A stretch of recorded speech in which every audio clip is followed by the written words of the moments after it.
Bapak Ibu saudara-saudari terkasih, salam dalam kerahiman Tuhan. Yakinlah bahwa Yesus sangat mencintai saya, Anda dan kita semua. Dalam video kali ini, saya masih akan tetap berbagi seputar pelayanan kami di stasi pedalaman di Paroki Santo Mikael Tanjung Balai, Kuskupan Agung Medan pada Trihari Paskah yang sudah lewat.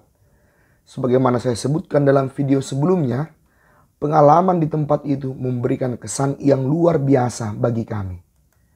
Pengalaman di stasi ini rasanya patut saya bagikan kepada kita, khususnya umat Katolik yang berada di daerah perkotaan.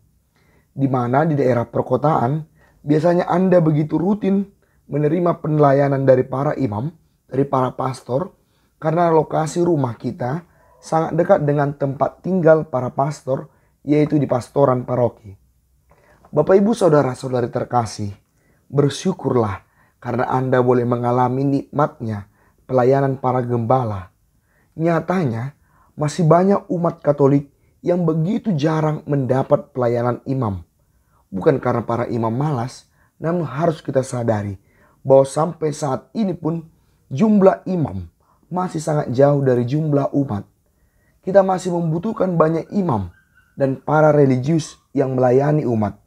Contohnya saja di wilayah Kuskupan Agung Medan ini. Sangat jelas bahwa jumlah umat yang dilayani oleh seorang imam di Kuskupan ini tidak sebanding. Dari segi jumlah pun perbandingan imam dan umat sudah tidak ideal. Ditambah lagi bahwa umat yang tersebar di wilayah yang berjauhan dengan medan yang berat untuk mencapainya. Sebagaimana saya sebutkan dalam video sebelumnya, Paroki Tanjung Balai misalnya yang kami layani merupakan paroki yang umatnya tersebar dalam satu kota madya dan 3 kabupaten dan dengan medan jalan yang sangat berat. Termasuk harus menyeberang dengan perahu yang sederhana. Maka bisa dibayangkan betapa terbatasnya jumlah pelayanan yang tentu membuat terbatasnya pula pengetahuan iman yang bisa dibagikan dan diperoleh umat. Misalnya dengan stasi yang saya layani pada Trihari Paskah itu, yaitu stasi Tangkahan Oras, berjarak sekitar berapa jam dari paroki. Saya bersyukur boleh hadir di sana selama 3 hari penuh Trihari Paskah. Ini menjadi kesempatan bagi kami untuk belajar bersama umat perihal iman gereja Katolik, khususnya perihal Trihari Paskah, yaitu makna dan tata ibadat liturgisnya. Saya melihat bahwa kebersamaan kami selama 3 hari itu sungguh memperkaya kami untuk mengerti dan melihat indahnya iman Katolik, terutama kekayaan liturgi Trihari Paskah dalam gereja Katolik. Dan saya sengaja memilih untuk hadir di stasi itu selama 3 hari penuh. Dan selama 3 hari penuh ini kami merayakan setiap ritus Trihari Paskah secara penuh. Syukurlah kami dapat melaksanakan ritus-ritus itu meski bukan dalam perayaan Ekaristi. Kami melakukan ritus yang penuh makna itu. Dan bahkan kami melakukan ibadat hari kedua dalam Trihari Paskah, yaitu Sabtu Suci, yang notabene sangat jarang dilaksanakan oleh umat, termasuk juga oleh kita umat di perkotaan. Karena seperti yang saya sebutkan dalam video yang lain, banyak yang keliru bahwa mengira hari kedua adalah malam Paskah. Padahal hari kedua adalah Sabtu Suci. Dan Sabtu Suci bukan malam Paskah. Malam Paskah adalah hari ketiga. Sedangkan Sabtu Suci itu merupakan hari kedua di mana kita menemani Yesus bermeditasi bersama Yesus di dalam makam.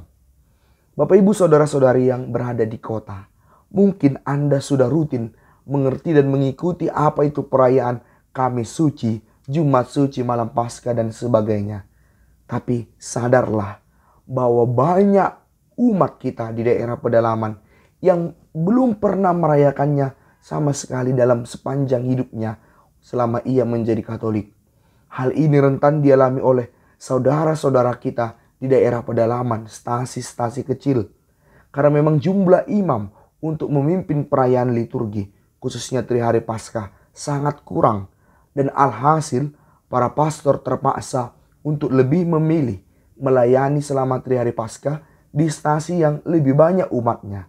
Maka tak mengherankan bahwa ada umat Katolik di daerah pedalaman yang meski sudah berpuluh-puluh tahun menjadi Katolik, toh tidak pernah mengalami perayaan liturgi gereja Katolik yang sebenarnya, yang sedemikian kaya itu. Bapak Ibu saudara-saudari terkasih, itu masih perihal merayakan. Belum lagi perihal mengerti perayaan itu lewat pengajaran-pengajaran yang disampaikan. Dan kita bisa mengerti betapa pastor sungguh kesulitan mencari kesempatan untuk memberi pengajaran kepada umat. Lantaran begitu banyaknya jadwal pelayanan dan jauhnya jarak umat yang harus dilayani.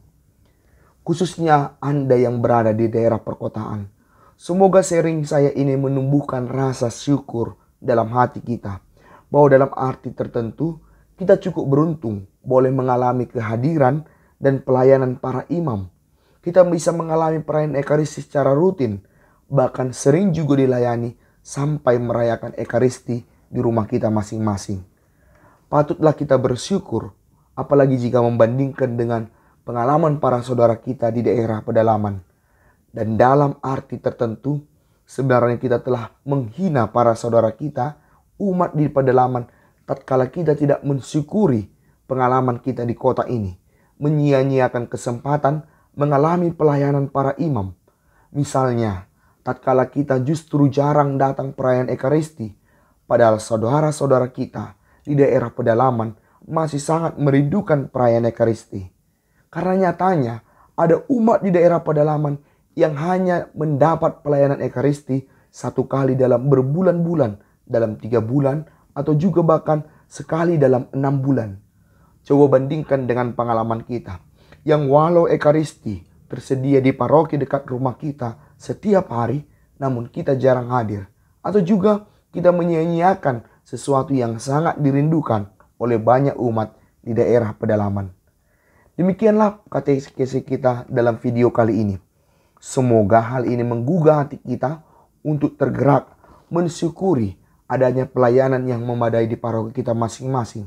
Sembari mari mengupayakan agar kita juga tidak menghina saudara kita yang di pedalaman dengan menikmati, mensyukuri pengalaman-pengalaman indah di kota ini. Dan juga mari kita dukung dengan berbagai cara agar jumlah imam dan para religius semakin banyak sehingga umat semakin terlayani, terbantu dalam liturgi dan juga pengajaran. Caranya mendukung adalah mendoakan, juga mendukung dana untuk pendidikan para imam, dan lebih lagi juga untuk menyerahkan anggota keluarga kita sebagai calon religius yang baik. Selamat Minggu Panggilan nantinya. Yesus engkau andalanku, Pace Ebeni.